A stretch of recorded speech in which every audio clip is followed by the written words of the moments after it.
There's something about the winter rain that just makes everything feel quieter, slower. It's like the world is giving you permission to move at your own pace. And today, it's not glamorous. It's not necessarily a big reveal or a big before and after. It's just me, in the rain in a truck full of hardwood floors. It's the kind of work that doesn't really photograph beautifully, and somehow that still feels okay. I think sometimes I just get stuck wanting to create the perfect video for you guys, or snapping the perfect photograph that's styled, and I don't know, that just isn't every day. That's not the reality of creating a home. Sometimes it gets overwhelming, but at the end of the day, it's my two hands that are gonna help us get this finished.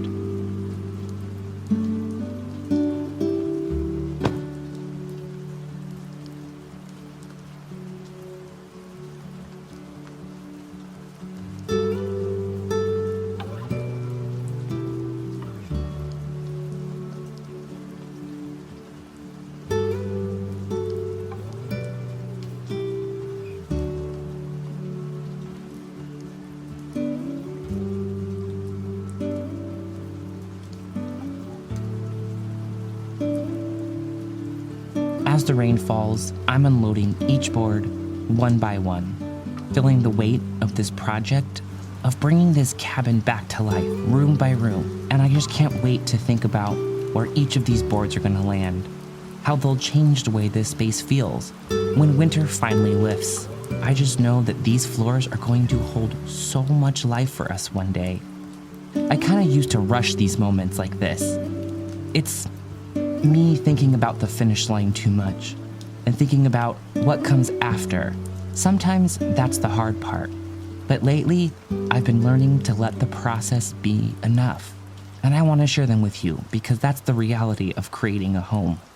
Sometimes it's slow, sometimes it's heavy, uncertain, but it's still worth showing up for, and if you just show up and do it, you can get it done. After all, this is 136 Home. It's real work, it's real seasons of rain, and it's learning to find beauty right here in the everyday moments.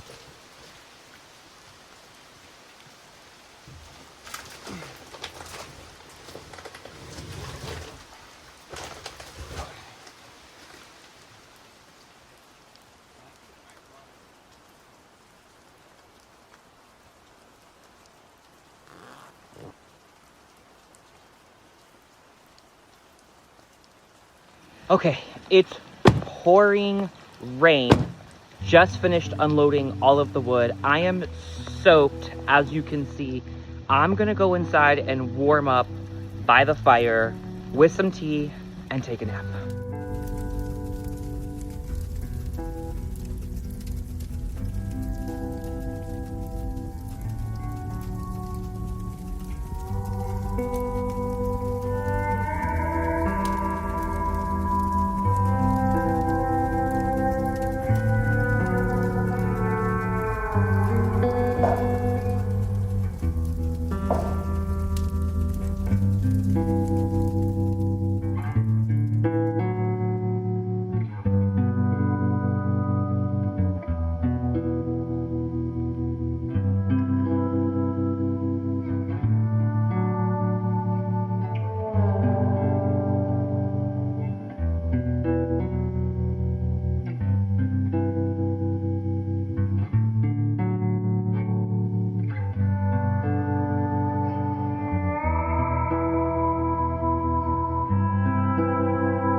If you've been following along on Instagram, you know that we've been slowly restoring the cabin loft bedroom bit by bit.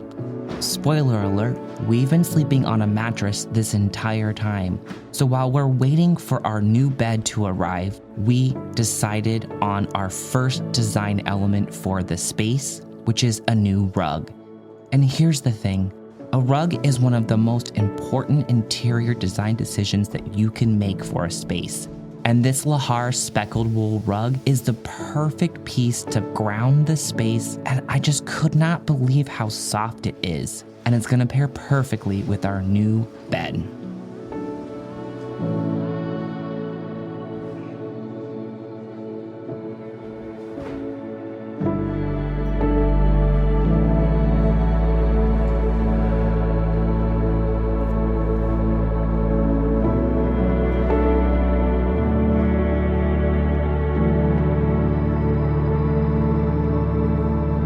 There's just something about the bed that is critical for any interior design. It's not just a piece of furniture, it's the focal point of the room.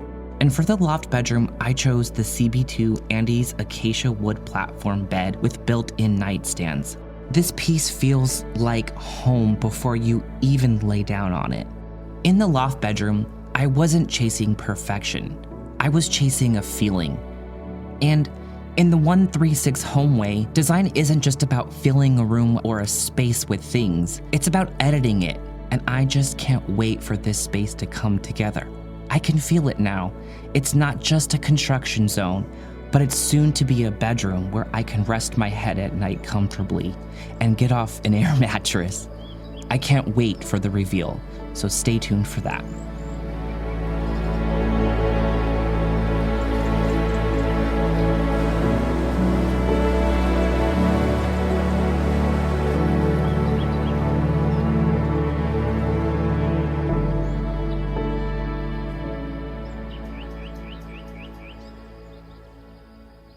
We just released the full walkthrough on the cabin and what we're doing, and I am so pleased to tell you that we started laying our evergreen 2x2 tile from fire clay, and this is sort of the first step in doing it, and I couldn't wait to share the progress with you. It just reflects the light so beautifully, and it's everything that we were hoping it would be, and frankly, more. What I think is really great about this tile is the original bathroom had tile that was a similar shape and size. It was a square. It was a little bit smaller.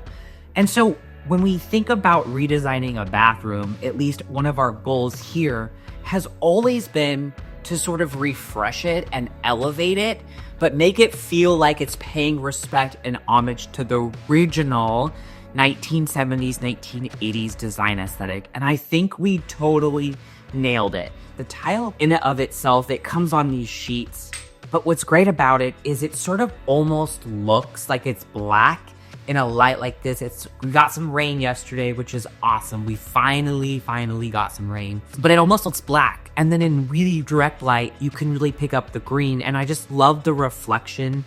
You can't see it as well when they have the plastic sheet on top, but I'm feeling really good about it. And so for us, it's sort of bringing in all the light, it's reflecting back the green, and I just can't wait for us to start grouting it.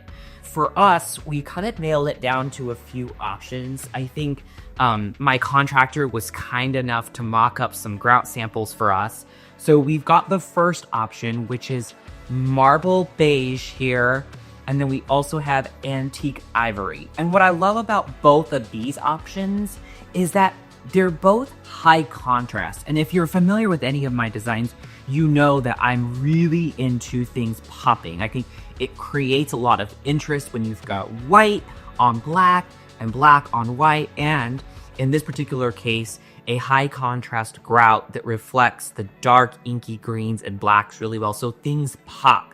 The floor, and remember, the tile is going to go all the way up, not only the floor, but up this wall as well, up to about here on the medicine cabinets. So I think it's going to make it feel really 80s, but refreshed at the same time. So I really like the fact that this really shows that and it doesn't blend the tile in. So I'm really excited about the fact that we're at the phase of the project where it really starts to feel like a room.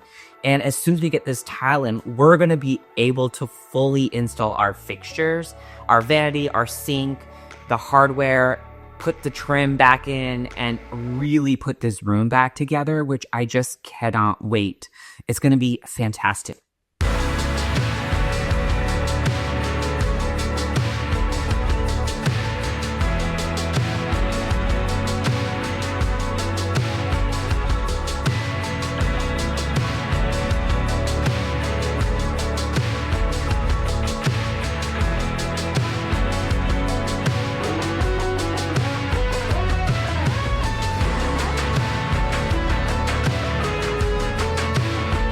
Alright guys, thank you so much for watching this week's video. If you loved it, please be sure to give it a like and a subscribe. It helps oh so much. And until next time, dream big and design bold.